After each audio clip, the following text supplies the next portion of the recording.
நடைபெறவுள்ள 2026 சட்டமன்ற பொதுத் தேர்தலில்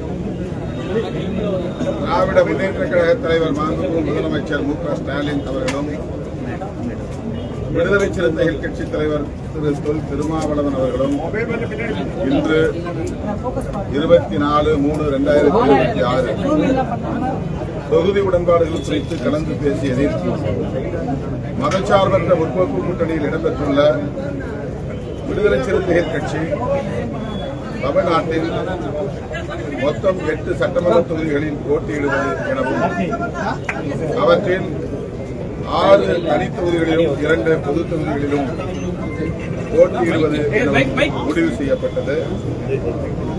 தலைவர் திமுக ஒப்பம், தலைவர் விடுதலை சிறுத்தைகள் கட்சி ஒப்பம். மதசார்பற்ற முற்போக்கு கூட்டணியில் அங்கம் வகிக்கும் விடுதலை சிறுத்தைகள் கட்சிக்கு 8 இடங்கள் ஒதுக்கப்பட்டுள்ளன. 6 இடங்கள் தனி தொகுதிகள், 2 இடங்கள் பொது தொகுதிகள். நேற்று நடந்த விடுதலை சிறுத்தைகள் கட்சியின் உயர்நிலை குழு கூட்டத்தில் இரட்டை இலக்கத்தில் தொகுதிகளை பெற வேண்டும் என்றும் ஒரு மாநிலங்களவை உறுப்பினரையும் வருகிற 2028 காலியாக உள்ள இடத்தில் வழங்க வேண்டும் என வலியுறுத்தவும் தோழர்கள் ஒருமனதாக தீர்மானம் நிறைவேற்றினர். அந்த தீர்மானம் குறித்தும் திராவிட முன்னேற்ற கழகத்தின் தலைவர், மதசார்பற்ற முற்போக்கு கூட்டணியின் தலைவர் திரு ஸ்டாலின் அவர்களிடத்திலே நாங்கள் கலந்து பேசினோம். 23 கட்சிகள் இடம்பெற்றுள்ள ஒரு மெகா கூட்டணி 7-8 ஆண்டுகளாக தொடர்ந்து கட்டுக்கோப்பாக இயங்கி வருகிற கூட்டணி, கருத்தியல் சார்ந்து இயங்குகிற கூட்டணி, தமிழ்நாட்டில் மட்டுமல்ல அகில இந்திய அளவில் மதவெறி சக்திகள், சாதிவெறி சக்திகள், வலதுசாரி சக்திகள் வலுப்பெறுவதை தடுக்க வேண்டும். நாட்டையும் மக்களையும் மதவாத வெறுப்பு அரசியலில் இருந்து பாதுகாக்க வேண்டும் எனவும் உறுதியேற்று செயல்படுகிற கூட்டணி. இந்த கூட்டணியின் வெற்றியை முன்னிறுத்தி அனைத்து கோணங்களிலும் நல்லது கெட்டது போன்றவற்றை சீர்தூக்கி பார்த்து விடுதலை சிறுத்தைகளின் நலன் எவ்வளவு முக்கியமோ அந்த அளவுக்கு நாம் அங்க வகிக்கும் கூட்டணியின் நலன்களும் முக்கியமானது என்பதையும் கருத்தில் கொண்டு இந்த முடிவுக்கு விடுதலை சிறுத்தைகள் கட்சி உடன்பட்டிருக்கிறது. தொடர்ந்து திராவிட முன்னேற்ற கழகத்தோடு நாங்கள் பயணிப்பதற்கு, மதசார்பற்ற முற்போக்கு கூட்டணியில் பயணிப்பதற்கு முதன்மையான காரணம் இடதுசாரி ஜனநாயக அரசியல் தமிழ் மண்ணில் பாதுகாக்கப்பட வேண்டும் என்பதுதான். வலதுசாரி பிற்போக்கு அரசியல் காலூன்றிவிடக்கூடாது, வலுப்பெற்றுவிடக்கூடாது. அது தமிழ்நாட்டுக்கும் நல்லதல்ல, இந்திய தேசத்திற்கும் நல்லதல்ல என்கிற பார்வையில் இருந்துதான் என்பதை அவ்வப்போது நாங்கள் தெளிவுபடுத்தியிருக்கிறோம், உறுதிப்படுத்தியிருக்கிறோம். அதே அடிப்படையில் தான் இந்த பேச்சுவார்த்தையையும் நாங்கள் நடத்தி முடித்திருக்கிறோம்.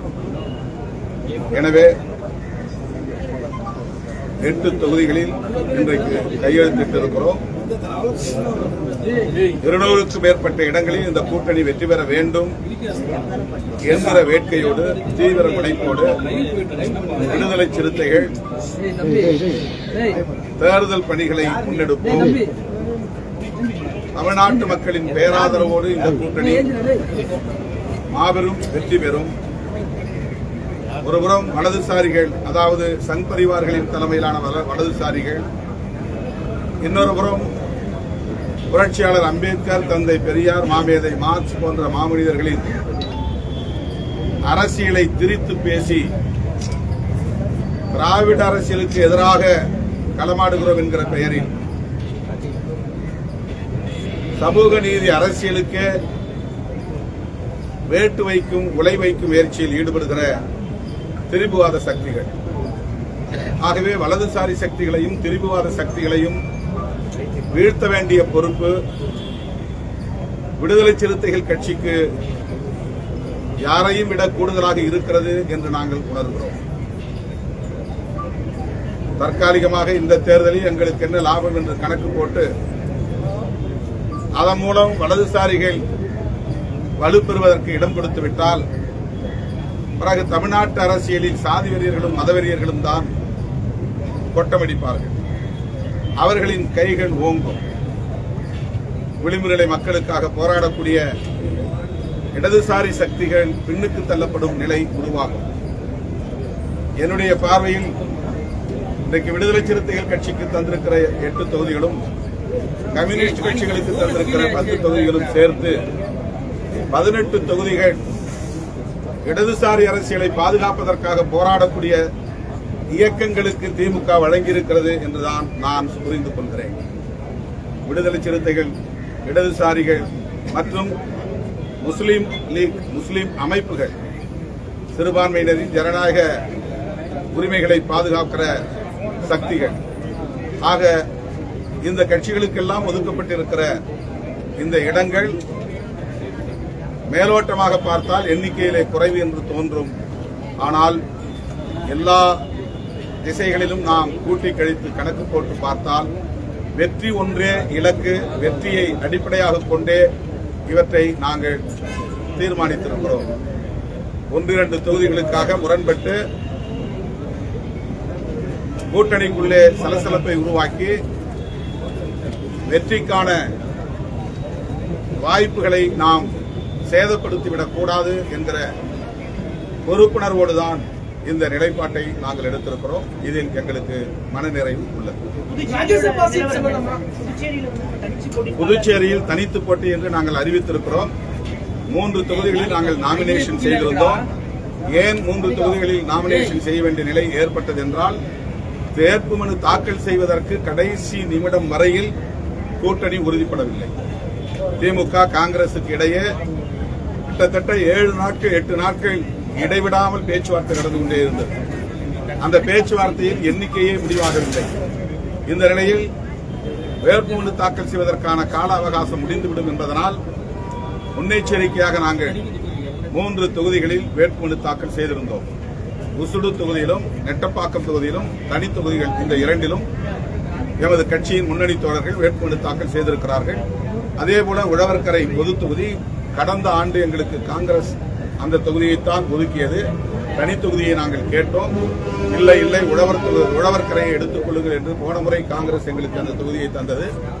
ஆகவே இந்த முறையும் 6000க்கும் மேற்பட்ட வாக்குகளை வாங்கிய தொகுதி என்பதனால் இந்த முறையும் அந்த தொகுதி எங்களுக்கு வேண்டும் என்று 3 தொகுதிகளை எழுதி கொடுத்திருந்தோம். கடைசியாக வேட்புமனு தாக்கல் முடிந்த பிறகு விடுதலை சிறுத்தைகள் கட்சிக்கு 1 தொகுதிதான் என்ற அறிவிப்பு வெளியானது. ஆனால் அந்த 1 தொகுதியிலும் காங்கிரஸ் சார்பிலே வேட்புமனு தாக்கல் செய்தவர்கள், தனி தொகுதிகளிலும் வேட்புமனு தாக்கல் செய்தவர்கள் திரும்பப் பெறுவதற்கு தயாராக இல்லை. அது இன்னும் இழுபறியாகத்தான் இருக்கிறது. காங்கிரஸ் கட்சியை சார்ந்த வேட்பாளர்கள் தனித்து சுயேட்சையாக போட்டியிட்டால் அல்லது காங்கிரஸ் சார்பில் போட்டியிட்டால் கூட்டணியில் என்ன பொருள் இருக்கிறது, என்ன அர்த்தம் இருக்கிறது என்கிற கேள்வி எழுகிறது. ஆகவேதான் அந்த 3 தொகுதிகளிலும் தனித்து போட்டி என்று அறிவித்திருக்கிறோம். திமுக தரப்பில் எங்களுக்கு சொல்லப்பட்டிருக்கிற தகவல், வேட்புமனுவை திரும்பப் பெறுவதற்கான கால அவகாசம் இருக்கிறது. எனவே பொறுமையாக இருக்க வேண்டும் என்ற வேண்டுகோளை வைத்திருக்கிறார்கள். நாங்கள் பொறுத்திருக்கிறோம். கடந்த முறை 10 தொகுதி கேட்டிருந்தோம், இந்த முறை 8 தொகுதி கிடைத்திருக்கு. போன வாட்டி உங்களுக்கு 6 தொகுதி தான். எப்படி ஒரு முன்னேற்றமா பாக்குறீங்களா விசிகா? 8 என்பதே எட்டி பிடி என்பதற்கான ஒரு சைகை தான். எங்கள் இலக்கை எட்டி பிடிப்பதற்கான ஒரு இடமாக இதை பார்க்கிறோம். எட்டுவோம், எங்கள் இலக்கை எட்டுவோம், வெற்றியை எட்டுவோம். நாங்கள் தமிழகத்தில் தவிர்க்க முடியாத ஒரு சக்தி என்பதை நிலைநாட்டுவோம்.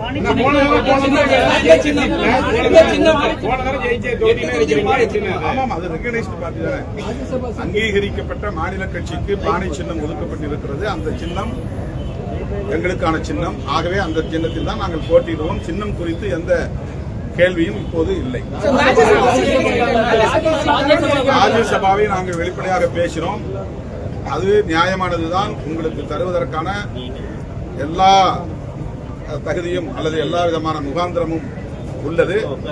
அது பற்றி இப்போதைக்கு முடிவெடுக்க முடியாத நிலை இருக்கிறது. ஏனென்றால் இந்த இது முடிந்துவிட்டது. 4 இடங்களும் நிரப்பப்பட்டு விட்டது. 2028 4 இடங்கள் அல்லது 6 இடங்கள் காலியாகும், அல்லது அதற்கு பிறகு 2 வருடங்களுக்கு பிறகு காலியாகும். எனவே இப்போதைக்கு அதை பேசுவதிலே எந்த பொருளும் இல்லை என்று நாங்கள் அதற்கு உரிய அழுத்தம் கொடுக்கவில்லை. கேட்டிருக்கிறோம், பரிசீலிப்பதாக சொல்லியிருக்கிறார். திமுக சார்பில் வேட்பாளர் பட்டியல் வெளியிட்டிருக்காங்க. அதுல மீண்டும் விசிகாவிற்கு உழவர்கரை தொகுதி என்பது ஒதுக்கி மீண்டும் இல்ல, ஏற்கனவே முடிவானதுதான். ஒரு தொகுதி அப்படின்னு ஒதுக்கி இருக்கிறாங்க. நாங்க 3 தொகுதியில போட்டிட்டு இருக்கிறோம். அவங்க எல்லா தொகுதியிலும் காங்கிரசும் மனு செய்திருக்கிறது. அவர்கள் எப்படி திரும்ப பெறப் போகிறார்கள் என்று தெரியவில்லை. இந்த நிலையில் தான் நாங்கள் தனித்து போட்டி என்று அறிவித்திருக்கிறோம். பேச்சுவார்த்தையில் மறுபடியும் ஒரு சுமூகமான தீர்வு காண இடம் இருக்கிறது. நீங்க வெற்றி பெற்ற தொகுதியில சென்னையில ஏதாவது புதுசா தொகுதி கேட்கறீங்களா? அது நாளைக்கோ நாளை மறுநாளோ கூடி பேசுவோம். அந்த பேச்சுவார்த்தையில் தான் இறுதி முடிவு செய்யப்படும். கூட்டணியில் உள்ள ஒவ்வொரு கட்சியும் அவரவர் விரும்புகிற தொகுதிகளை எழுதி கொடுத்திருக்கிறார்கள். நாங்கள் கேட்கிற தொகுதியை மற்ற கட்சிகளும் கேட்பார்கள். மற்ற கட்சியில் கேட்கிற தொகுதிகளை நாங்களும் கேட்டிருப்போம். எங்களுக்கு இடையிலே ஒருவருக்கொருவர் புரிந்துணர்வோடு ஒப்பந்தத்தை மேற்கொள்வோம். தொடர்ந்து இழுத்தடிக்கிறாங்க அப்படின்னு எதிர்கட்சி தலைவர் எடப்பாடி பழனிசாமி, அண்ணாமலை போன்றவர்கள் தொடர்ந்து விமர்சனம் பண்ணிட்டு இருந்தாங்க. கூட்டணி குறித்தும் விமர்சனம் பண்ணிட்டு இருந்தாங்க. விசிக சிதைக்கப்படும் அளவுக்கு பலவீனமான கட்சி இல்லை என்று நான் நம்புகிறேன். மக்களின் ஏகோபித்த ஆதரவை பெற்று நாளுக்கு நாள் வலுப்பெற்று வருகிற ஒரு மாநில கட்சி. அவ்வளவு இலகுவாக யாராலும் இந்த கட்சியை சிதைத்துவிட முடியாது. அதற்கு ஒருபோதும் விடுதலை சிறுத்தைகள் கட்சி இடம் கொடுக்காது. எங்கள் சுயநலத்தை விட, எங்கள் கட்சியின் நலன்களை விட, தனிநபர் நலன்களை விட, சமூக நலன்கள், மாநில நலன்கள், தேச நலன்கள் ஆகியவற்றை நாங்கள் முன்னிறுத்தி பார்க்கிறோம். ஆகவே மற்றவர்களுக்கு எங்கள் நிலைப்பாடு பலவீனமாக இருக்கலாம். ஆனால் எங்களுக்கு தெரியும் எங்கள் பலம் என்ன, பலவீனம் என்ன என்று எல்லாவற்றையும் கணக்கில் கொண்டுதான் நாங்கள் இந்த முடிவை எடுத்திருக்கிறோம். எங்களோடு இருக்கிற எல்லோரும் மனநிறைவோடு இடங்களை பகிர்ந்து கொள்ள வேண்டும் என்கிற விட்டுக் கொடுக்கும் உளவியலோடு தான் இதை நாங்கள் அணுகியிருக்கிறோம். மற்றவர்களை பற்றி எங்களுக்கு கவலை இல்லை. எங்களுக்கு இவ்வளவு இடங்கள் வேண்டும் என்று நாங்கள் அடம்பிடிக்கவில்லை, பிடிவாதம் செய்யவில்லை. மற்றவர்களுக்கு என்ன தரப்போகிறீர்கள் என்றெல்லாம் நாங்கள் ஒப்பீடு செய்யவில்லை.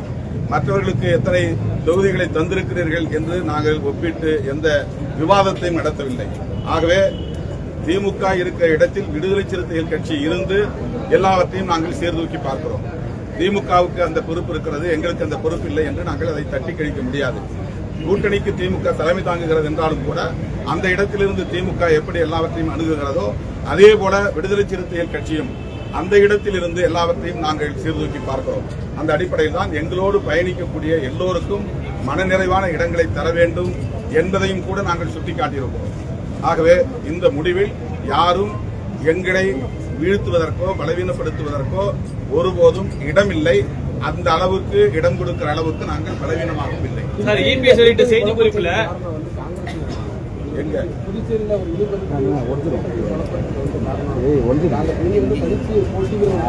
காங்கிரஸ் உடைய அணுகுமுறையில் எங்களுக்கு ஒரு அதிருப்தி இருக்கிறது என்பதை நான் வெளிப்படையாக சொல்ல விரும்புகிறேன். புதுச்சேரியில் கடைசி நிமிடம் வரையில் வேட்புமனு தாக்கல் செய்கிற வரையிலும் கூட ஒரு முடிவுக்கு வர முடியவில்லை என்று சொன்னால் எப்படி எங்களை போன்ற அமைப்புகள் ஒரு முடிவெடுக்க முடியும்? ஒரு தொகுதி என்று ஒதுக்கிய பிறகு வெளிப்படையாக நாங்கள் கூட்டணி முடிவுக்கு ஏற்ப, ஒப்பந்த முடிவுக்கு ஏற்ப செயல்பட தயாராக இருக்கிறோம் என்பதை வெளிப்படுத்த வேண்டிய பொறுப்பு உறுதிப்படுத்த வேண்டிய பொறுப்பு கூட்டணிக்கு தலைமை தாங்குகிற காங்கிரஸ். பாண்டிச்சேரியை பொறுத்தவரையில் அது 16 இடங்களில் போட்டியிடுகிறது, காங்கிரசுக்கு உள்ளது. ஆகவே அங்கு ஒரு குழப்ப நிலை இன்னும் நீடிக்கிறது. அதில் இன்னும் சொல்ல போனால் திமுக போட்டியிடக்கூடிய ஒரு 4-5 தொகுதிகளிலும் காங்கிரஸ் வேட்புமனுக்களை திரும்ப பெறுமா என்கிற சந்தேகம் உருவாகி இருக்கிறது. அவர்கள் ஃப்ரெண்ட்லி ஃபைட்டிங் என்கிற பெயரில் நீங்களும் நில்லுங்கள், நாங்களும் இந்த 4 இடங்களில் இருக்கிறோம், யார் வெற்றி பெறுகிறார்களோ தேர்தலுக்கு பிறகு நாம் ஆட்சி அமைக்கிற போது ஒப்பந்தம் செய்து கொள்வோம் என்பதை போன்ற வாதங்களை செய்கிறார்கள் என்றும் கேள்விப்படுகிறோம். ஆகவேதான் எங்கள் தோழர்களுடைய உணர்வுகளுக்கு மதிப்பு கொடுத்து நாங்கள் தனித்து போட்டி என்று அறிவித்திருக்கிறோம்.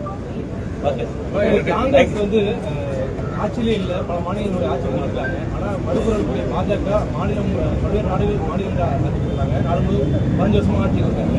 அந்த கட்சி கூட்டணிக்கு மதிப்பு கொடுத்து 10 தொகுதிகள் குறைச்சிக்கிறாங்க. ஆனா காங்கிரஸ் அவங்களுடைய நிலையை அறியாம தொடர்ச்சியா கூட்டணி கட்சிக்கு அழுத்தம் போட்டு தங்களை நிரூபிச்சுக்க முயற்சி பண்றாங்க. இந்த கேள்விக்கு நீங்க காங்கிரஸ் தலைவர்கள் கேள்வியை விடையை எதிர்பார்க்க வேண்டும். இதை நாங்கள் கருத்து சொல்ல காங்கிரஸ் தலைமையில் தலையிடாம இருக்கு. டெல்லி தலைமையில் இருந்து இதை வேடிக்கை பொதுவாக டெல்லியில இருந்து தான் எல்லா முடிவும் எடுப்பாங்க. மாநிலங்களில் அது பாண்டிச்சேரியா இருந்தாலும் தமிழ்நாடா இருந்தாலும் இறுதி முடிவு எடுக்கிற நிலை தேசிய கட்சி என்கிற முறையில் காங்கிரஸ் டெல்லியில இருந்து தான் கடைசி நிலைப்பாட்டை அறிவிப்பார்கள், முடிவை அறிவிப்பார்கள். காங்கிரஸ் தலையிடாமல் இருக்கிறது என்று சொல்ல முடியாது. காங்கிரஸ் தலையிடுகிறது. ஆனால் புதுச்சேரியில இன்னும் ஒரு குழப்ப நிலை இருக்கிறது என்பதனால்தான் நாங்கள் இதை தெளிவுபடுத்த வேண்டிய தேவை இருக்கிறது.